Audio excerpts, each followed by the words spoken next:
ಮಕ್ಕಳು ತಂದೆ ತಾಯಿಯ ದೊಡ್ಡ ಸಂಪತ್ತು.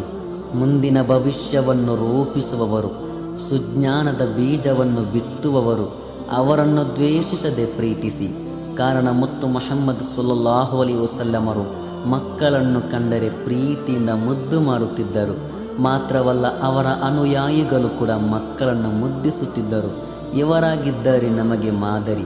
ಆದ್ದರಿಂದ ಯಾವುದೇ ಕೆಟ್ಟ ಚಟಕ್ಕೆ ಬಲಿಯಾಗದೆ ನಮ್ಮ ಮಕ್ಕಳನ್ನು ಒಳ್ಳೆಯ ರೀತಿಯ ಗುಣನಡತೆಯುಳ್ಳ ಮಕ್ಕಳಾಗಿ ನಾವು ಬೆಳೆಸಬೇಕು. ನಾಳೆ ನಾವು ಮರಣ ಹೊಂದಿದರೆ ನಮ್ಮನ್ನು ಸ್ಮರಿಸುವಂತಹ ಮಕ್ಕಳಾಗಿರಬೇಕು. ನೆಹರು ಹೇಳಿದಂತೆ, ಮಕ್ಕಳೆಂದರೆ ಹೂದೋಟದಲ್ಲಿರುವ ಸುಂದರ ಮೊಗ್ಗುಗಳು ಎಂದು. ಮಕ್ಕಳ ಮೇಲಿದ್ದ ಇವರ ಅಕ್ಕರೆ, ಪ್ರೀತಿಯ ಸಂಕೇತವಾಗಿ ಅವರ ಜನ್ಮದಿನವನ್ನು ದೇಶದಾದ್ಯಂತ ಮಕ್ಕಳ ದಿನಾಚರಣೆ ಎಂದು ಆಚರಿಸಲಾಗುತ್ತದೆ. ಸರ್ವರಿಗೂ ಮಕ್ಕಳ ದಿನಾಚರಣೆಯ ಶುಭಾಶಯಗಳು.